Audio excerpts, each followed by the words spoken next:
Chapter 19 మహిమాన్విత ప్రకాశిని.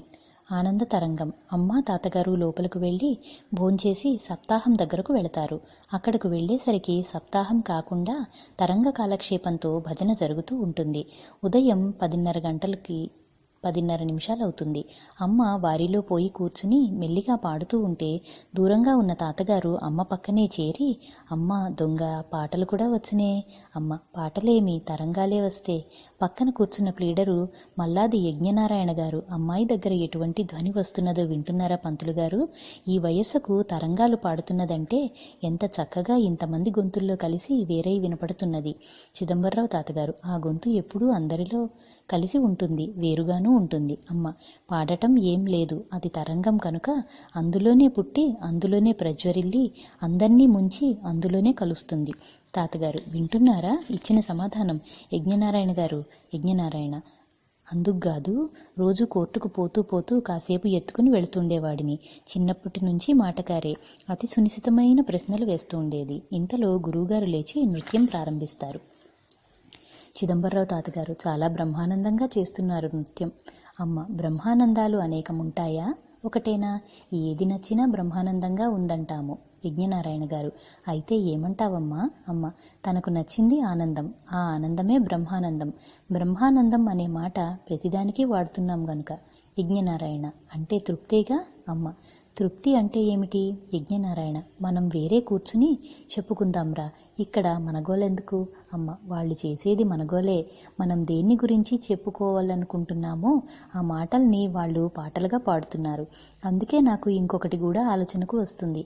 అన్నీ బ్రహ్మానందంలో నుంచి వచ్చినవే కనుక ప్రతిదానికి ఆ ముక్క తనకు తెలియకుండానే పడుతుంది. ఒకడు దొంగతనం చేసి తను అనుకున్నట్లుగా జరిగితే బ్రహ్మానందంగా ఉందంటాడు. తనకు కష్టమైన వాడిని కొట్టి కూడా బ్రహ్మానందాన్ని అనుభవించానంటాడు. తన నోటికి కొంచెం రుచిగల కూర తగిలినా బ్రహ్మానందంగా ఉంది కూర అంటాడు. సర్వం బ్రహ్మానందమేగా. సర్వకాలం కూడా బ్రహ్మానందం కాదా? సర్వకాలం బ్రహ్మానందమైనదే బ్రహ్మానందం. తాత్కాలికంగా కలిగే ఆనందం దాని ఛాయ. యజ్ఞనారాయణ అమ్మ వంకనే కన్నార్పకుండా చూస్తూ చెవులు నిక్కబొడుచుకుని వింటూ ఉంటాడు. చిదంబరరావు గారు వచ్చి నన్ను అక్కడే వదిలిపెట్టి వచ్చేశారు. ఎప్పుడు వచ్చారు?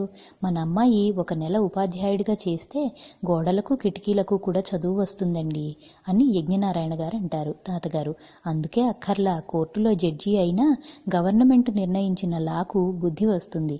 అన్ని చట్టాలు తల్లకిందలవుతాయి. అమ్మ, మొన్నటి వర్షాలకు చపటాలే తల్లకిందులైనాయి. తాతగారు, అదేనమ్మా మేమన్నది అదే. పిచ్చి వర్షానికే ఇంత శక్తి ఉంటే సర్వాన్ని వర్షించేదానికి ఎంత శక్తి ఉన్నదో. యజ్ఞనారాయణ, సర్వాన్ని ఆకర్షింపబడుతున్నది. అప్పుడు తాతగారు అమ్మను 2 చేతులతో వాటేసుకుని, ఏమమ్మా, ఆయన నోటి మీదుగా కూడా వచ్చింది. ఆ రోజు ఎప్పుడు వస్తుంది? అందరూ నిన్ను ఆకర్షించే రోజు వస్తుందా? నేను చూస్తానా? అమ్మ, వింటారు. యజ్ఞనారాయణ గారు అమ్మ తల మీద చెయ్యి పెట్టి గడ్డం పుచ్చుకుని దగ్గరకు తీసుకుని ముద్దు పెట్టుకుంటారు. వారు ముద్దు పెట్టుకోగానే రెండో చెంప తాతగారు ముద్దు పెట్టుకుంటారు. అమ్మ, ఇదొక భజన. ఇద్దరూ పక్కపక్క నవ్వుతారు. అమ్మ, ఇంటికి వెళదామా అని తాతగారు అడుగుతారు.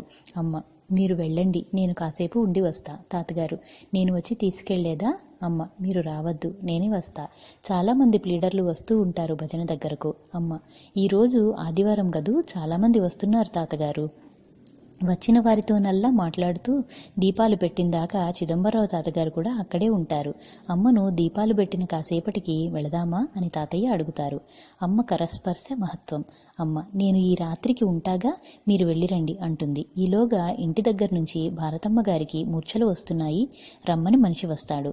తాతగారు, నీవు ఇక్కడ ఉండిలే అమ్మ, అక్కడ తెల్లవార్లు కాళ్ళు పిసుకుతూ కూర్చోవాలి, నేను వెళతాను. అమ్మ, పీసపాటి సీతారామయ్య గారు వస్తున్నారు తాతగారు. తాతగారు, ఆయన పిచ్చివాడమ్మా, ఆయన్ను నీవేమీ పలకరించబోకు. అమ్మ, నే పలకరిస్తే ఎక్కువవుతుందా తగ్గిపోతుందా? తాతగారు పకపక నవ్వి, ఎక్కువ కావచ్చు తక్కువ కావచ్చు, నీవు ఏదనుకుంటే అది అవుతుంది. ఎంత సర్వం నీవనుకుంటున్నా చిన్నమ్మాయివి, మనూరాలివేలే తోస్తుంటుంది. ఆ మాయను అట్లా కప్పివేస్తుంటావా?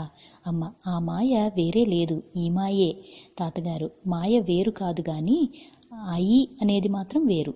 అమ్మ, అది శబ్దం ఒకటేగా, ధ్వనులు వేరు. తాతగారు, అన్నీ ఒకటే, అనేకమైందని అడుగడుగునా చెప్తూనే ఉన్నావు. ఆ ఒకటే గుర్తించక అనేకం గుర్తిస్తున్నాం గనుక ఆ ఒకటి గుర్తుకు రాక అనేక బాధలు పడుతున్నాం. చిటిక వేసి అమ్మ వంక చూస్తూ చెయ్యి చాచి చిటిక వేస్తూ నీవు తలుచుకుంటే క్షణంలో అయిపోతుంది. ఇంతలో పీసపాటి సీతారామయ్య గారు దగ్గరకు వస్తారు. అమ్మ ఏం బాబు కోర్టుకు వెళ్ళలా అంటుంది. సీతారామయ్య ఆయన మామూలు పిచ్చి ధోరణిలో మాట్లాడతాడు. అమ్మ దగ్గరకు వెళ్ళి పొట్ట మీద చెయ్యి వేసి ఏం బాబు భోంచేశారా? సీతారామయ్య చేశానమ్మా. తాతగారి ఒళ్ళు జలధరించినట్లు అవుతుంది. అమ్మ చేయి ఆయన మీద వేయగానే ప్రశాంతతగా సీతారామయ్య గారు ఇచ్చిన సమాధానానికి, అమ్మ అడిగిన ప్రశ్నకు, ఆ సమాధానానికి చిదంబరరావు తాతగారికి ఆయనకు నయమవుతున్నదనే ఆశ ఉదయిస్తుంది. అమ్మ సీతారామయ్య గారి పొట్ట మీద చెయ్యి వేసి ఏవేవో ప్రశ్నలు వేస్తూ ప్రశ్నకు తగిన సమాధానాలు వస్తూ ఉంటే మాట ద్వారా వ్యక్తపరచుకోకుండా మనసుతో సమాధానం చెప్పుకుంటున్నట్లుగా ఆనందాన్ని గడుపుతూ ఉంటారు తాతగారు. సీతారామయ్య గారు ఏ ఆలోచన లేకుండా అమ్మ పాదాల మీద పడి నమస్కారం చేస్తారు. పిచ్చి నయమైపోతుంది. తాతగారు ఎందుకురా, ఏం కనిపించి నమస్కారం చేశావు సీతారాముడు? సీతారామయ్య మా ఇలవేల్పు కుమారస్వామిలా కనపడ్డది. తాతగారు నీవు అమ్మాయి దగ్గరకు వచ్చేటప్పటికి గుర్తుతో వచ్చావా? అప్పటికి ఇప్పటికీ తేడా ఉన్నదా? సీతారామయ్య వచ్చేటప్పుడు ఎట్లా వచ్చానో తెలియదు గాని ఇప్పుడు నా తల్లో నుంచి బరువు తీసివేసినట్టు ఉంది అని అమ్మవైపు చూస్తాడు. ఇంత చిన్నపిల్ల ఎవరు అని అమ్మని ఎత్తుకుని ముద్దు పెట్టుకుంటాడు. తాతగారు ఇందాకటి నుంచి మాట్లాడింది ఈ చిన్నపిల్లతో కాదట్రా? సీతారామయ్య ఈ పిల్ల కాదు, ఎక్కడా పోలిక లేకపోతే. తాతగారు అమ్మతో ఏమిటమ్మా ఈ గొడవ నిజమేనా? అమ్మ నేను మీ ఎదుటే నిల్చున్నాను గదా, ఆ సందేహం మీకెందుకు? ఇంతకు ముందు ఆయన మనస్సుకు ఇప్పటి మనస్సుకు తేడా ఉన్నది కాదు, అందుకనే నేను అట్లా కనిపించే ఆయనకు. నాలో మార్పు అయితే ఇద్దరూ గుర్తించేవాళ్లే. తాతగారు ఏదో ఒకటి చెప్తావు అడ్డు, అర్థం చేసుకోనివ్వకుండా ఎన్నాళ్ళీ తెరా? అమ్మ నాకు ఈ ప్రపంచంతో అవసరమున్నంత వరకు. తాతగారు హూ హూ అంటారు. నేను వెళ్ళి వస్తాను. నీవు ఇక్కడే ఉంటానన్నావుగా ఈ రాత్రి? సీతారామయ్య గారు తాతగారు ఇంటికి వెళతారు. తాతగారు ఇంటికి వెళ్లేసరికి ఇల్లు ఖాళీ చెయ్యమని వార్త వస్తుంది. వెంటనే ఇల్లు ఖాళీ చేసి సొంత ఇంటికి వస్తారు. అమ్మ భజన దగ్గరకు వెళుతుంది. కాకి జపం. సీతారామయ్య గారు ఆ రోజు నుండి మామూలుగా కోర్టుకు వెళ్లి వస్తూ ఉంటారు. అందరూ నృత్యం చేస్తూ భజనలు చేస్తారు. రాగము తాళం భావం కలిసిపోతుంది. అమ్మ లేచి దొడ్డి గడపలో కూర్చుని ఈ మూడు ఏకమైన స్థితి, వేరే భజన చేస్తున్నారు, నేను వింటున్నాననేది లేకుండా అమ్మలోకి వాళ్ళు లీనమైనట్టు ఉంటుంది. అమ్మ కళ్ళు మూసుకుని గోడ కానుకుని అట్లాగే కూర్చుంటుంది. భజన అయిపోయిన తరువాత మధుసూదనరావు గారి గురువుగారు ఆంజనేయులు గారు గురు నాన్నగారు దొడ్లోకి వస్తూ అమ్మ కూర్చున్న దృశ్యం చూచి ఎవరో వచ్చిన పిల్ల నిద్రపోతున్నది, ఎవరమ్మాయి కొంగజపం చేసేది అని చెంప మీద చెళ్ళును కొడతారు. ఇంటికి పోయి పడుకోరాదు, కొంగజపం చేస్తున్నావేం? అమ్మ లేచి కూర్చుని కొంగజపం కాదండి కాకి జపం. ఆంజనేయులు ఏ కాకి? మాలకాకా? అమ్మ కాదండి బ్రాహ్మణ కాకే. ఆంజనేయులు బ్రాహ్మణ కాకి ఉంటుందా ఏమిటి? అమ్మ మాలకాకి ఉన్నప్పుడు బ్రాహ్మణ కాకి ఉండదు, ఏ కాకి కావటానికేగా కాకి జపం. అసలు కొంగ జపం అంటే ఏమిటి? ఆంజనేయులు ఏదో వాడుక పదం, నాకు అట్టే తెలియదు. అమ్మ వాడుకలో ఉండేవన్నీ అర్థం లేనివా, అర్థం కానివా? ఆంజనేయులు మధు ఈ అమ్మాయి ఎవరు? మధు మన ఇంటి పక్క మేడలో వారి అమ్మాయి. ఆంజనేయులు చాలా తెలియగలది, మంచి జ్ఞాని కావచ్చు, తేజస్సు చాలా గొప్పగా ఉన్నది. మధుసూదనరావు ఏదో పాపం మనకవన్నీ తెలియవు గాని ఆ అమ్మాయిని ఎవరూ పట్టించుకున్నట్టు ఉండరు, పిచ్చిదానికి మళ్ళే ఉంటుంది. అమ్మను నీ పేరేమమ్మా? ఇంతలో కాంతమ్మ గారి కోడలు వరలక్ష్మమ్మ గారు వచ్చి ఈ అమ్మాయి పేరు అనసూయండి, భూదేవత లాంటి బిడ్డ, తల్లి లేదు, ఎవరు ఎట్లా చెప్తే అట్లా వింటుంది. పిల్లలందరి మాదిరిగా నాకు ఇవి కావాలి తింటాను అని లేదు, వద్దు అని లేదు. ఆంజనేయులు అందుకనే ఆ లక్షణాలు వర్చస్సులోనే కనపడుతున్నాయి. నాకు ఇంతకు ముందు భలే సమాధానమిచ్చింది, రేపు చెప్తాను మీకు. వరలక్ష్మమ్మ అవును నిజమే, చిన్నపిల్లప్పుడు మా కృష్ణుడితో ఆడుకోను వస్తుండేది. ఆంజనేయులు గారు నీవు రోజూ వస్తుండమ్మా, ఈ ఊళ్ళోనే ఉంటావా? అమ్మ చెప్పలేను, ఇంతకుముందు మీరు వచ్చి నాతో మాట్లాడుతారనుకున్నామా? మీరు నా దగ్గరకు రాగానే ఇంతసేపు కూర్చుందామనుకున్నారా? ఒక లెంపకాయ లాగిపోదామనుకోలా? అప్పుడు ఈ ఉద్దేశ్యం ఉంటే లెంపకాయ లాగరుగా, అందరూ నవ్వుతారు. అక్కడ పక్కన నుంచున్న వాళ్ళు అంతా నవ్వుతూ మనము గురు నాన్నగారితో మాట్లాడాలంటే అదిరిపోతున్నాం, ఆ అమ్మాయి చూడు ఎట్లా మాట్లాడుతుందో. అందులో ఒక ఆమె చిన్నపిల్ల కాదు, విషయం తెలియక భయం లేక. ఇంకొక ఆమె తెలియకపోతే ఇంత సూటిగా సమాధానాలు ఎట్లా వస్తాయి? వీళ్లలో వీళ్ళు మెల్లిగా అనుకుంటున్నప్పుడు గురు నాన్నగారి చెవుల్లో పడతాయి ఈ మాటలు.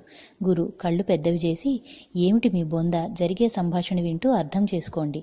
ఇంతలో కొంచెం ధైర్యం గల ఒక ఆమె లేచి, చిన్నపిల్ల ధైర్యంగా మాట్లాడుతుంటే అనుకుంటున్నాంలేండి గురు, ఆ అమ్మాయి దగ్గర తెలుసుకోవాల్సినవి ఎన్నో ఉన్నాయి.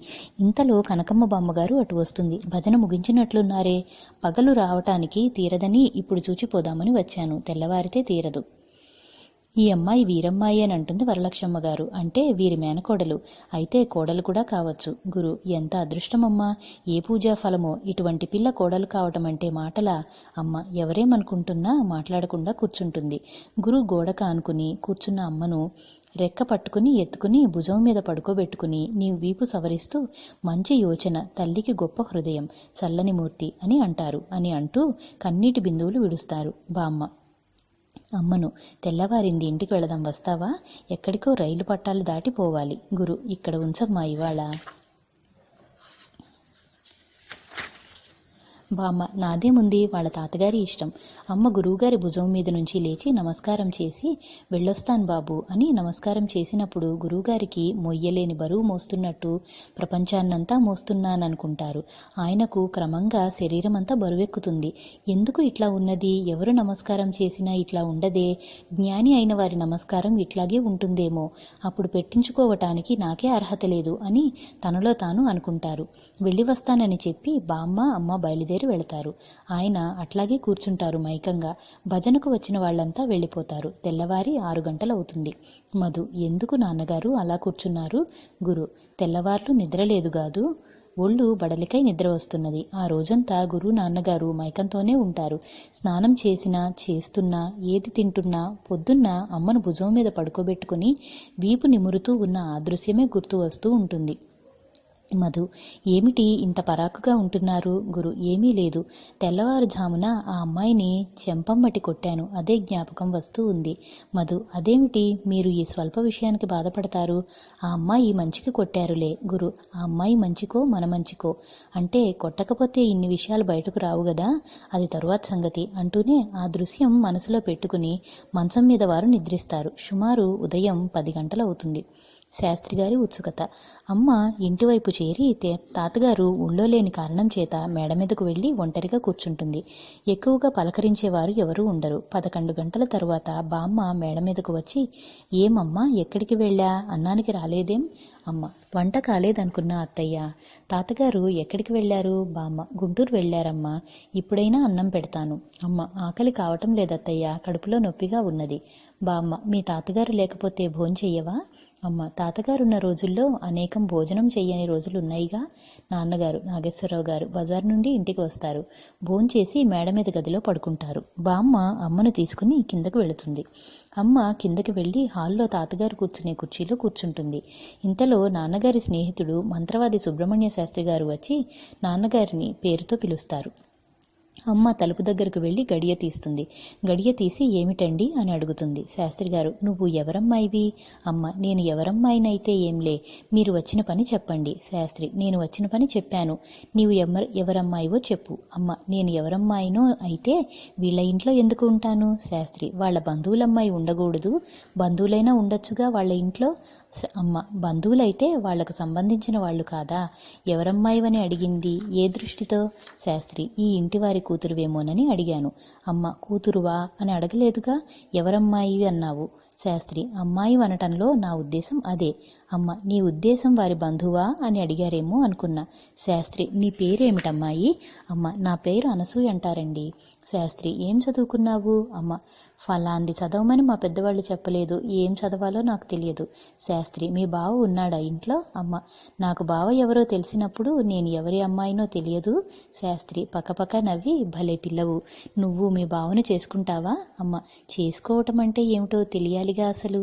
శాస్త్రి నీ బావ నేను చేసుకుంటానంటున్నాడు. అమ్మ మా బావ మిమ్మల్ని నన్ను అడగమని చెప్పాడా? శాస్త్రి అమ్మ వారు అడగటం అనటేమే, నిజమైతే ఆ సమాధానం మీకొచ్చినట్లే. శాస్త్రి ఏది సమాధానం? అమ్మ వెనక్కు తిరిగి మాట్లాడినదంతా జ్ఞాపకం చేసుకోండి. శాస్త్రి గుర్తు రావటం లేదమ్మా, నీవు చెప్పు. అమ్మ చేసుకోవటం అంటేనే తెలియదని చెప్తినే, అదే నా సమాధానం. శాస్త్రి ఇంతకు నీకు నీ భావన చేసుకోవాలని ఉందన్నమాట అమ్మ అని నేను అన్నానా? శాస్త్రి స్పష్టంగా అన్నావు. మీ బావ వస్తే చెప్తా ఉండు అని నెత్తిమీద కొడతాడు ముద్దుగా. ఇంతలో నాన్నగారు వస్తారు. నాన్నగారు ఏమి ఎప్పుడు వచ్చావు? శాస్త్రి నేను వచ్చి ఒక అరగంట అయింది. కాబోయే నీ భార్యతో మాట్లాడుతున్నారా? నాన్న అరవబోకు, నాకు అంత ఇష్టం లేదురా, బహుశా మనకు ఇవ్వరు. శాస్త్రి ఇస్తే చేసుకుందామనే కదరా. ఏమో ఆ అమ్మాయి మా బావనే చేసుకుంటానని చెప్పింది. ఏది ఆ అమ్మాయి ఎటో వెళ్ళిందే? అమ్మ పక్క గదిలో ఉండి వింటూనే ఉన్నది. నాన్న మా పెద్దతల్లి కూతురుతో కూడా అన్నదట బావనే చేసుకుంటానని. నీవు ఎగతాళికి అంటున్నావా? నిజంగా అన్నదిరా. శాస్త్రి నిజంగా అన్నది. నేను అడిగితే ఎవరిని చేసుకుంటావని. బజారుకు పోదాన్రా. నిగ్రహం గల విగ్రహం. మన్నవ నుంచి సీతాపతి తాతగారు వస్తారు. అదే బండిలో గుంటూరు నుండి చిదంబరరావు తాతగారు వస్తారు. అమ్మ సీతాపతి తాతగారు రాగానే గబగబా వెళ్ళి కాళ్లకు చుట్టేసుకుని, నాన్న నన్ను తీసుకెళ్ళటానికి వచ్చావా? సీతాపతి తాతగారు మాట్లాడారు. అమ్మ నాన్న మా పిన్ని కులాసానే. సీతాపతి తాతగారు మీ పిన్ని నేను కలిసి నిన్ననే వచ్చాం ఊళ్ళోకి. అమ్మ అయితే మా పిన్ని దగ్గరకు తీసుకెళ్ళు నాన్న నన్ను. సీతాపతి తాతగారు నేను వెళ్ళేటప్పుడు తీసుకెళ్తానులే. అమ్మ సరే అంటూనే సీతాపతి తాతగారి చెయ్యి వదిలిపెట్టి మేడ మీదకు చిదంబరరావు తాతగారి దగ్గరకు వెళుతుంది. చిదంబరరావు తాతగారు అమ్మను చూడగానే నవ్వు ముఖంతో, ఏమమ్మా మీ నాన్నగారితో ఇష్టాగోష్ఠి మాట్లాడుకొస్తున్నావేమిటి? అమ్మ నాకు ఇష్టమైంది, ఆయనకు ఇష్టమైన గోష్ఠి మాట్లాడుకొస్తున్నా. చిదంబరరావు తాతగారు ఏమిటమ్మో కొత్త సమాధానం? అమ్మ ఏ క్షణానికి ఆ క్షణం కొత్తే గదా. చిదంబరరావు తాతగారు అంతేగా. అమ్మ నాన్నగారు మీ బండిలో దిగారనుకున్నా నేను. చిదంబరరావు తాతగారు నేను ఇల్లు వదిలితే ఎక్కడా భోంచెయ్యను గదా. నీవు భోంచేశావుటమ్మా? అమ్మ నాకు మీరు ఊళ్ళో లేకపోవటమే ఉపవాసం, అంతేకాని వేరే భోజనమేముంది? తాతగారు చిదంబరరావు తాతగారు స్నానం చేసి ఇద్దరం భోంచేద్దామా? అమ్మ ఇది ఎటూ కాని సమయం, రాత్రికే చేద్దాం తాతగారు. నేను ఇంతవరకు భారతి పిన్నికి కనపడలా ఈరోజు. చిదంబరరావు తాతగారు ఎక్కడున్నావు మరి? ఇంతలో పున్నమ్మగారు తాతగారితో మాట్లాడడానికి మేడ మీదకు వస్తుంది. అమ్మ తెల్లవారుజామున అని పున్నమ్మగారిని చూచి సరిపెడుతుంది. పున్నమ్మగారు తాతగారితో మీరు పొద్దుట్నుంచి భోంచెయ్యలేదుగా, మరి 2 గారెలన్నా తినొద్దురు గాని రండి. ఎటూ అమ్మకు పెట్టరు. పెట్టకపోతే తాతగారు తినరనే ఉద్దేశంతో అమ్మ కిందకు వెళ్ళిపోతుంది. చిదంబరరావు తాతగారు అది గ్రహించుతారు. గ్రహించి నాకు అనసూయకు ఇద్దరుకు పెట్టు. పున్నమ్మగారు పొద్దుట్నుంచి ఎక్కడా కనపడలా, ఇప్పుడు ఇక్కడ చూస్తున్నా, ఎక్కడ తిరుగుతున్నదో దేశదిమ్మరి. చిదంబరరావు తాతగారు ఎక్కడుంటుంది? ఏ గదిలో కూర్చుందో. పున్నమ్మగారు మర్చేపోయినా అబ్బాయి సీతాపతి వచ్చాడు, మీరు చూచారా? చిదంబరరావు తాతగారు ఇద్దరం కలిసే లోపలికి వచ్చాం. వాడు నిన్ననే వచ్చాడు వాళ్ళ అత్తవారింటికి, చెప్పాడా? పున్నమ్మగారు అట్లాగా, ఈ గడప తొక్కకుండా ఇంకో గడపలో కాలు పెట్టాడు అని. ఏమోలే, ఇవన్నీ నాకెందుకు గాని, నాకు బాలా త్రిపుర సుందరి విగ్రహం ఒకటి పెద్దది చేయించి పెట్టండి. చిదంబరరావు తాతగారు అంటే ఎంతది? పున్నమ్మగారు 3 అడుగులది. చిదంబరరావు తాతగారు మనకు వేరే 3 అడుగుల విగ్రహం ఎందుకు? మూటికి మూలమైంది, త్రిమూర్తులకు ఆధారమైంది, త్రిలోకములు లేందే త్రిపుటిని రహితం చేసేటువంటి బాలా త్రిపుర సుందరి నిగ్రహం గల విగ్రహం ఇంట్లోనే తిరుగుతున్నది. ఆ విగ్రహానికి వేళకు అన్నం నీళ్లు చూస్తే చాలు. పున్నమ్మగారు అంటే ఎవరో చెప్పండి. నిగ్రహం గల విగ్రహం అంటిరి, అంత గొప్ప స్థితి గల విగ్రహం ఎవరో చెప్పండి. అటువంటి విగ్రహానికి ఆకలి దప్పులు ఉండవుగా. చిదంబరరావు తాతగారు ఏ సాయిబులో చెక్కిన రాతి బొమ్మ అనుకున్నావా? ఆకలి దప్పులు ఎందుకుండవు? వాటిని జయించగలరు గాని. పున్నమ్మ అన్నింటికీ ఆధారమైతే ఇంకా జయించేదేమిటి? చిదంబరరావు తాతగారు అన్నింటికీ ఆధారమై తన ప్రత్యేక స్వరూపాన్ని ధరించి ఉన్నది కాదు, ఆ శరీరానికి కావలసినవన్నీ ఉండవలసిందే. అటువంటి వాళ్ళు వాళ్లకై వాళ్ళు కావాలని వస్తారు గనుక మనతో పాటు అతి సహజంగా ఉంటారు. వాళ్లను గుర్తించటం మహా కష్టం, వాళ్లే కారణజన్ములు. పున్నమ్మ ఇంతకు ఎవరంటారు? చిదంబరరావు తాతగారు అది నేనెప్పుడు చెప్పినా నీకు చాలదు. ఇన్ని చెప్పి నాకే నిలవటంలా ఆ భావం. పున్నమ్మ పోనీ నిలిస్తే నిలుస్తుంది, లేకపోతే మీతో పాటు అనుకుంటాంగా, చెప్పండి. చిదంబరరావు తాతగారు పిచ్చిదానా, ఎవరూ లేరులే, తమాషాగా అన్నా. పున్నమ్మ కాదులే చెప్పండి. చిదంబరరావు తాతగారు మన ఇంట్లో 3 అడుగుల పిల్లలు ఎవరున్నారు చెప్పు? గుండ్రటి చేతులు, ఆ పొట్టి పరికిణాలు, ఆ బంగారపు ఛాయ, వంటి నిండా బంగారం, పెద్ద జడ, ఎర్రగా పల్సటి పెదాలు, పొడవైన కోలకళ్ళు, చక్కటి చిట్టి ముక్కు, పిచ్చిక పొట్లకాయల్లాంటి లాంటి చేతులు, తామర పువ్వు లాంటి హస్తాలు, పారిజాత పూల కన్నా మించిన మెత్తదనం గల పాదాలు ఎవరికి ఉన్నాయో చెప్పు మన ఇంట్లో పున్నమ్మ. మీరు చెప్పినవన్నీ లేకపోయినా కొన్ని లక్షణాలు అనసూయ దగ్గర కనపడుతున్నాయి. చిదంబరరావు తాతగారు, కొన్నే కాదు, చెప్పిన లక్షణాలు అన్నీ ఉంటాయి, గుర్తించు.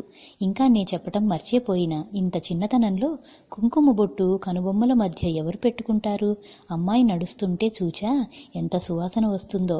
ఎప్పుడైనా దగ్గరకు పిలిచి తీసి కూర్చోబెట్టుకుంటేగా తెలిసేది.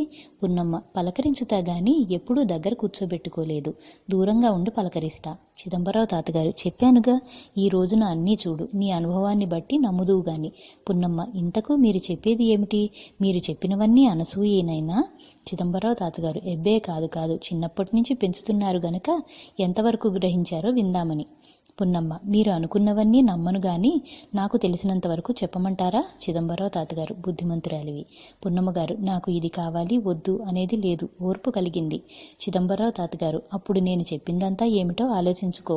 నాకంటే నీవే ఎక్కువ గుర్తించావు. నేను రూపాన్నే వర్ణించి చెప్పాను, నీవు మనసునే గుర్తించావు. నీవు మనసును గుర్తించిన దానవు కనుక ఈ రోజు నుండి నీకు కలిగే అనుభవాలు నాకు చెప్తూ ఉండు. ఇది మళ్ళీ ఆంధ్రపత్రిక మాదిరిగా అందరికీ చెప్పబోకు. పున్నమ్మగారు, ఇది తెలియందాకా నాకు విగ్రహం చేయించనంటారా? చిదంబరరావు తాతగారు, ఎబ్బే ఎందుకు చేయించను, చేయిస్తా. నల్లరాయి తెచ్చి సాయిబుని పిలిస్తే వాడే చెక్కుతాడు. పున్నమ్మ, అయితే ఆ రాయి దేవుడు కాదంటారా? చిదంబరరావు తాతగారు, దేవుడు కాదని అనను, చైతన్యం గల స్వరూపమైన దైవం ప్రత్యక్షంగా ఉందని నేనన్నా. పున్నమ్మ, నేను మీరు ఎంతగా చెప్పినా ఆ భాగం నేను నమ్మలేను. పున్నమ్మ, మీరు ఎంతగా చెప్పినా ఆ భాగం నేను నమ్మలేను. చిదంబరరావు తాతగారు, ఈసారి చెప్పటం నా పొరపాటే. పున్నమ్మ, ఎవరి పొరపాటో ఒకరి పొరపాటు, అడగటం నా పొరపాటు. చిదంబరరావు తాతగారు, ఎవరి పొరపాట్లయితే ఏంలే, పద కిందకి, ఇందాక ఏదో పెడతానంటివే అని ఇద్దరు కిందకి వస్తారు.